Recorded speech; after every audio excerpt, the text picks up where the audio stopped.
Mayo 29 de 1996, entrevista a Gilles Gottlieb.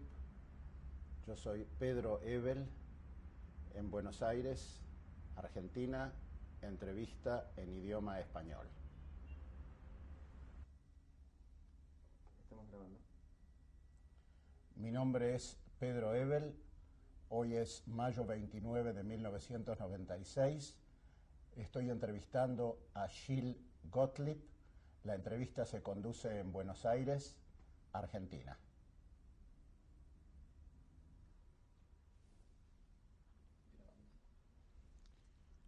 Dígame su nombre, por favor. Gilles, ¿Me lo puede deletrear? C-H-I-L. Mi apellido es Gottlieb, G-O-T-L y latina B larga. ¿Tiene algún otro nombre? No. ¿En qué fecha nació? El 24 de febrero de 1925. Por lo tanto, usted tiene hoy, ¿cuántos años? 71 años. ¿En qué ciudad nació, por favor? Klimontov. ¿Me K puede- de kilo, L y latina M-O-N-T-O-W. ¿En qué país? Polonia. ¿Dónde creció, señor Gottlieb? Crecí en mi ciudad hasta los 14 años. A los 14 años estalló la guerra. Y ahí justo terminé el colegio, tanto hebreo como polaco, y ahí empezó el calvario. A los 8 días que estalló la guerra entraron los alemanes. En principio, yo como chico no ignoraba cuál es todo, y toda la gente ignoraba lo que puede venir. La cosa empezó enseguida a los 2 meses, que había que poner la cinta con el Magen David. Era obligatorio desde los 13 años. Se creó ya el Judenrat, que reemplazaba anteriormente el Rosh Hakilá, como acá la AMIA. Y los alemanes empezaron a exigir que les den gente para trabajar en limpiar los caminos en invierno, que empezó en invierno, de la nieve. En aquel tiempo todavía no llevaron a chicos de mi edad, pero un par de meses pasó y ya llevaron de 14, 15 años también. Ahora, para entender su historia personal, deberíamos detenernos en el tiempo de preguerra. Hablar de su casa familiar y de su familia. Cuénteme de esto, por favor. Bueno, yo estuve con mi madre viviendo. Mi madre tenía un pequeño negocio de zapatos y accesorios para zapateros. Hasta la guerra, cuando estalló la guerra todavía lo tenía, pero después tuvo que cerrarlo porque era prohibido que judíos tengan negocios. La poca mercadería que hubo lo escondió, no me recuerdo exactamente qué ha hecho con esto, ¿no? Mi padre emigró en el año 35, emigró a Bélgica, de Bélgica a la Argentina, y yo me quedé con mi madre y una familia muy extensa. ¿Su padre emigró por alguna razón política? No, emigró seguramente, tengo entendido, por cuestiones económicas, que buscó mejores horizontes. ¿Y qué recuerdos tiene usted de su padre? Y nada, porque yo era chico,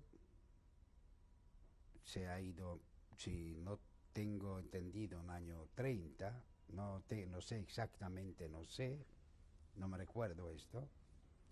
Aquí sí, prácticamente desde niñez no tengo ningún recuerdo de mi padre. ¿Y cuál era la ocupación de su papá? Bueno, cuando estaba en Polonia tenía, ¿cómo se llama? Estaba en el negocio esto que era de una herencia de mis abuelos. Y después, cuando se fue, mire, lo que escuché acá después de la guerra, que estaba trabajando primeramente como mozo y después ha hecho un restaurante, una confitería más bien. ¿Usted en los años de la guerra perdió el contacto con él? Sí, no sabía ni dirección ni nada, porque en general no tenía dirección de ningunos parientes. Hemos tenido muchos parientes, hermanos de mi madre, hermanas de mi madre, que vivían en Estados Unidos, tampoco tenía ni direcciones ni eso, porque imagínese a los 14 años que estalló la guerra. ¿Y usted me puede describir a su madre? Mire, mi madre era una mujer, bueno, como para cada hijo, ¿no? Tenía todos los cosas buenas y trabajaba dentro, digamos, del negocio, se arreglaba perfectamente bien porque no me faltaba nada. Y cuando estalló la guerra,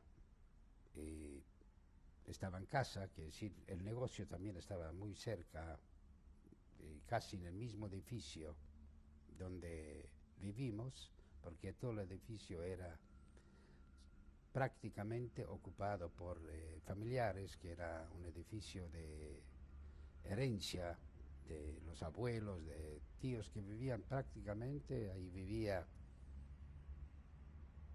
algunos 12 familias, y los 12 familias eran tíos, hermanos, es decir, hermanos de hermanas de mi madre y a su vez primos hermanos de mi madre.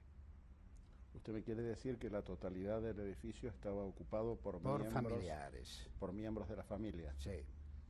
¿Y usted tenía vínculo especial con alguno de ellos, aparte de su mamá?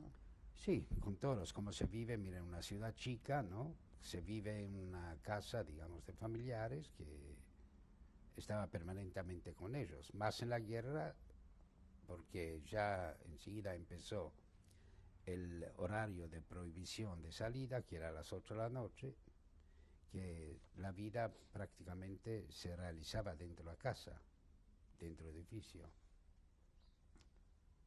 Ahora, siguiendo con el tiempo de preguerra, ¿qué recuerdos de niño tiene usted? Mire, he tenido una niñez bastante, diría, feliz. Iba al colegio hebreo.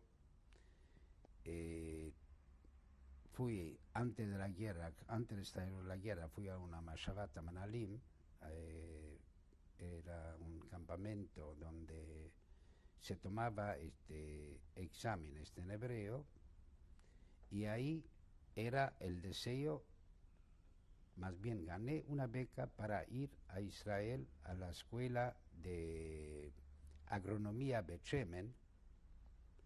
Lógicamente no se realizó porque al volver de esta colonia, a los pocos días estalló la guerra. O sea que usted no pudo cumplir con la beca. No se pudo cumplir la beca, me quedé ya en Polonia. ¿Su familia era una familia religiosa? Mire, era conservadora, no era muy religiosa. Que decir, hacían todo como en Polonia, una ciudad chica, todo mantenían el ritual absolutamente tradicional, se hacía todo lo que la religión mandaba, pero no se usaba dentro de familiares. Sí, los tíos tenían una pequeña barba, se usaba, digamos, ellos, los tíos, ya los mayores, usaban inclusive la vestimenta jasídica. Seguramente las cocinas todo era kasher. Se iba al templo. Yo no iba todos los días, pero iba los sábados, viernes a la noche y sábado. Y cuando hacía bar mitzvah, quiero decir, este año hasta la guerra me ponía los tfilim. Y eso era no religioso, era normal en Polonia. Salvo, puede ser en las ciudades grandes, digamos que ya la asimilación era un poco más frecuente. Pero en las ciudades chicos, esto era la vida normal. ¿Y qué recuerda del vínculo con los no judíos de Klimentov? Bueno, yo iba a dos colegios. A la mañana iba al colegio, que era el colegio normal, es decir, obligatorio. Ahí estaban tanto judíos como no judíos. Era casi mitad y mitad, tanto judíos como no judíos, porque aunque la ciudad no era 90% judía, pero de las aldeas alrededor venían al colegio, que me recuerdo más o menos podía ser casi la mitad. A la tarde iba a un colegio hebreo que se llamaba Beit Sefer Yafne, donde tengo ahí la foto expuesta. En este colegio iba prácticamente de los 7 años hasta los 14, igual que el colegio, digamos, normal del Estado, que también ha hecho los 7 grados, digamos, de primaria, de 7 a 14 años. Y eso fue más o menos mi niñez. Pertenecía a una organización sionista que se llamaba Nora Zioni, es decir, la juventud sionista. Se practicaba mucho hablando el hebreo. Prácticamente a la tarde trataba de hablar solamente hebreo.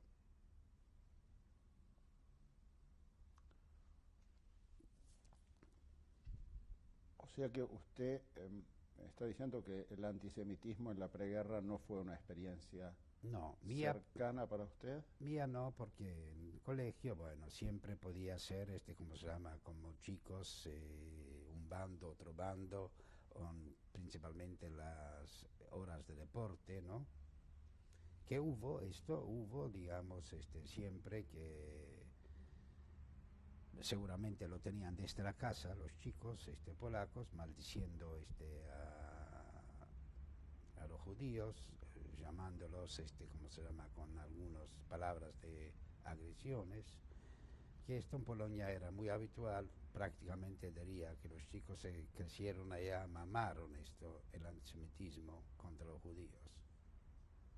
Pero ya era tan habitual que uno no le llamó la atención. Uno lo empezó a sentir cuando era un poquito más grande.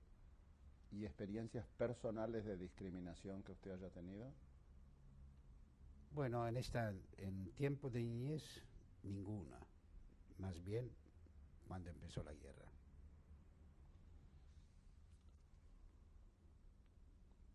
Bueno, vamos a remitirnos entonces al tiempo de guerra. ¿Usted tiene recuerdos del 1 de septiembre de 1939? Sí, ahí empezó, como le digo, la primera semana uno miraba pasando los aviones, parecía un juego, como para los chicos, y no sabía o no esperaba lo que va a ocurrir. Inclusive los grandes tampoco lo pensaron. Y a medida que empezó a pasar las semanas, o yo diría tal vez meses, 2 meses, 3 meses, empezaron paulatinamente las cosas, que los judíos no podían tener negocios, que tenían que usar la estrella de Magdavid, que tenían obligatoriamente ir al trabajo. Con esto se ocupaba el Judenrat,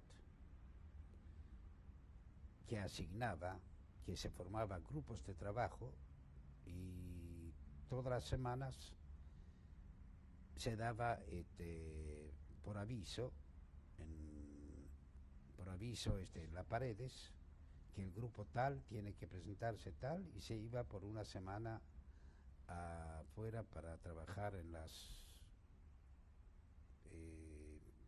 ¿cómo se llama? De piedras, cataras. Canteras. En las canteras. Ahí se trabajaba una semana no. Si se cambiaba esto.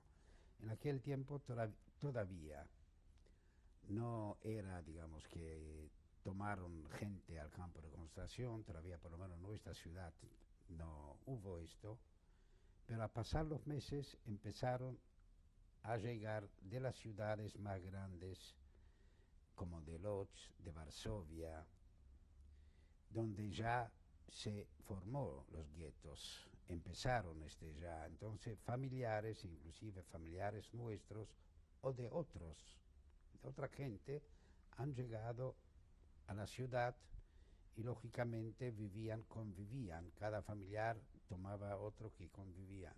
En nuestro caso ha venido un primo mío, que es un sobrino de mi madre, con la mujer y 2 chicos, y convivían con nosotros en casa. Lo mismo para la otra tía, que en el mismo edificio también vino un matrimonio con 2 hijas, que le diría en el mismo edificio donde había 12 familias,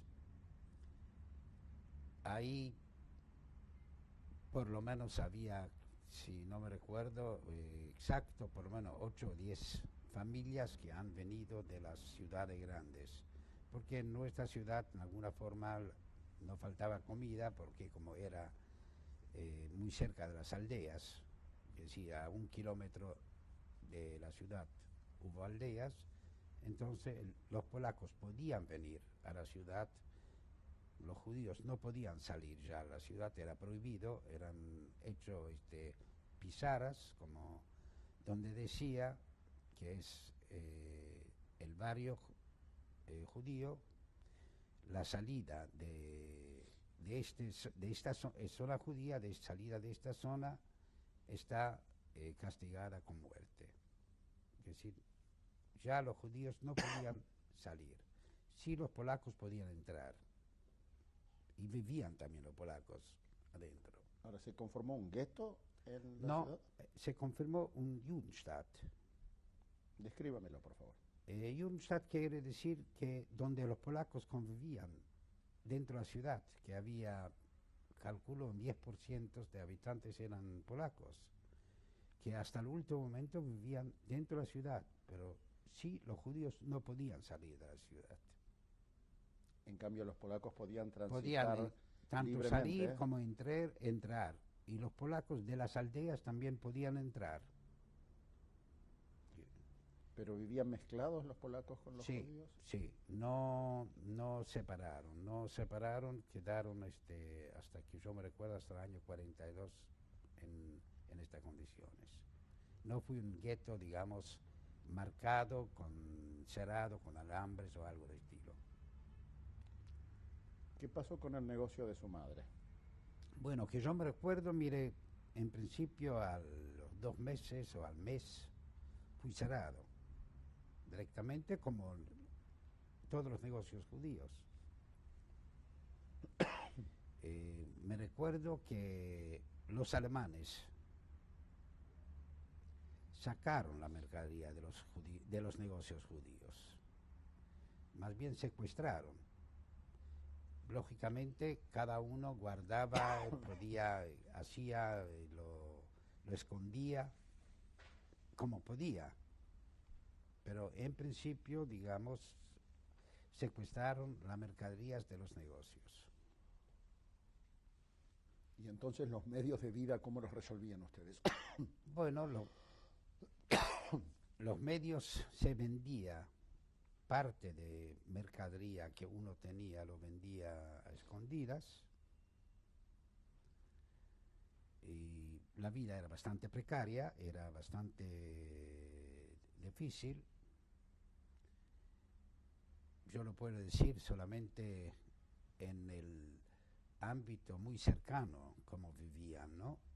Sé que gente pasaron hambre porque se creó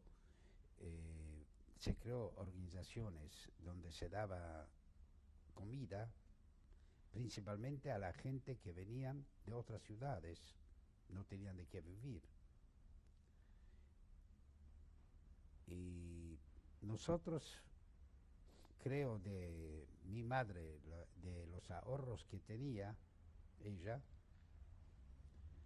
también los hermanos, tenía 2 hermanos y una hermana que vivían en Estados Unidos, que me recuerdo que siempre mandaron plata para las fiestas, mandaron varios cosas, inclusive para Pesach matzos mandaron varios cosas, mandaron ropa, y diría que de vez en cuando mandaron, inclusive un hermano de mi madre, yo era chico, vino de Estados Unidos a visitar la familia. Uno de los sobrinos de mi madre, que vivía después con nosotros, vivía en Lodz, él, la mujer y los chicos, y era una posición económica muy buena. Antes de la guerra él tenía un negocio, iba muy bien, a tanto que los padres de él, los hermanos, 2 hermanas y una hermana, 2 hermanas y un hermano, emigraron a Canadá y él no quiso. Dijo, me recuerdo que él dijo, no quiero ser emigrante, a mí me va muy bien. Él también venía siempre, venía a casa 2 veces al año a visitar la familia, siempre, me recuerdo, hacía obsequios muy buenos. Él vino de Lodz en el año 39, en diciembre, cuando se empezó a hacer el gueto en Lodz. Yo lo fui a buscar a Lodz, a él, porque yo no usaba, trataba de no usar la insignia, digamos, la cinta con la estrella de Magdavid, como era chico, usaba ropa como un aldeano y me movía, y la gente de los polacos, los alemanes y los polacos, no me molestaron. Y lo fui a buscar. ¿Por qué lo fui a buscar? Porque de Lodz, cuando salían, en aquel tiempo estaba roto el puente de la guerra, de que los alemanes bombardearon, y para salir de Lodz y llegar hasta la zona nuestra tuvieron que ir en ómnibus algunos 30 kilómetros, porque el puente del ferrocarril estaba roto, todavía no estaba arreglado. Entonces iban en ómnibus, y del ómnibus los alemanes sacaron a la gente a trabajar. Y la ropa, las valijas, todo lo quedaron. Entonces yo me fui allá, como era chico y no usaba esto, me dejaron. Así que no perdieron, ¿cómo se llama? La ropa, el coche para los chicos, los cochecitos para los chicos. Y esperaba, después de un día aparecieron ellos. Yo me quedé en la estación de ferrocarril, esperándolos con las valijas, con todo que tenían. Y ellos venían y estaban en una situación que seguramente trajeron alguna plata y vivían, que decir, podían sobrevivir. En aquel tiempo era la cuestión sobrevivir, no vivir. ¿Usted me puede decir el nombre de las personas a las que se refiere? Sí, se llamaba Samuel Diesenhaus, y la mujer se llamaba Gitla, y los dos chicos, uno se llamaba Lolek y el otro David. Los chicos debían tener 3, 4 años o 5 años o más o menos en esta edad. Y él estaba con todo el tiempo, yo estaba muy ligado a él, a tanto cuando nos fuimos al campo de concentración y cuando a mí me metieron adentro, él no entró, se fue de vuelta, se viajó en el tren de vuelta como Arie, y justo llegó al día cuando era la deportación de toda la ciudad de los judíos. Esto debía ser en septiembre de 1942.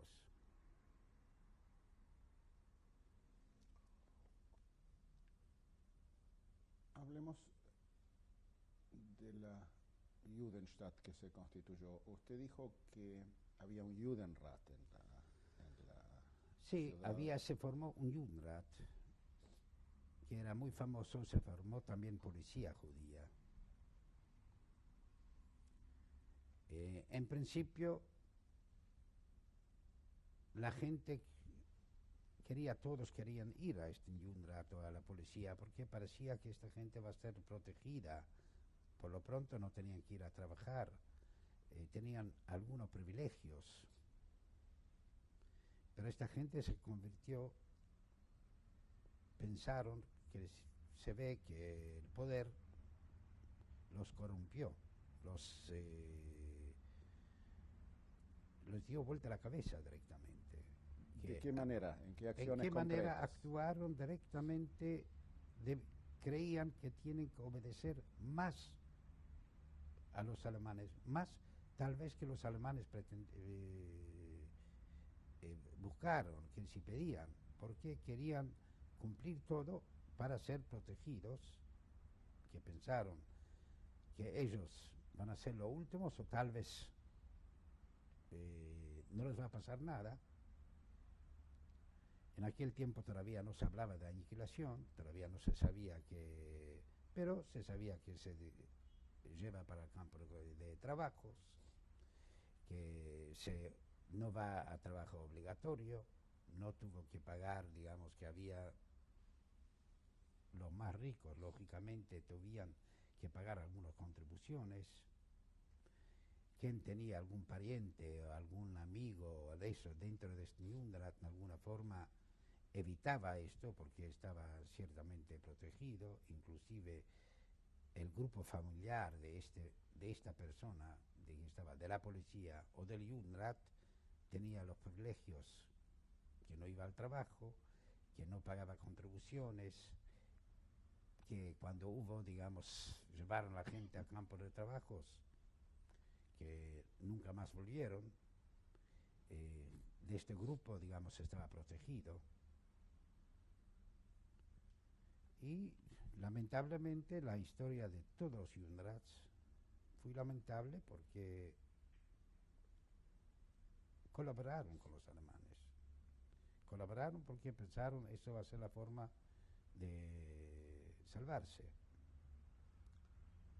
¿Y usted concretamente tenía gente conocida en el Judenrat o su madre tal vez?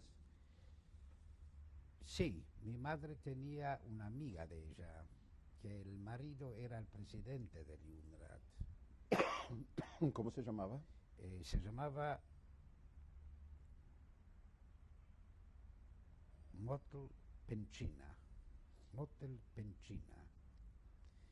Antes de la guerra era un contador que trabajaba era contador de un molino. Ella, que me recuerdo, ¿no?, que era la amiga de mi madre, era de una familia bastante bien, que conocía al grupo familiar, pero también el poder los corrompió a ellos. Que me recuerdo que a mí me llevaron una vez a trabajar, que mi madre no sabía dónde estoy.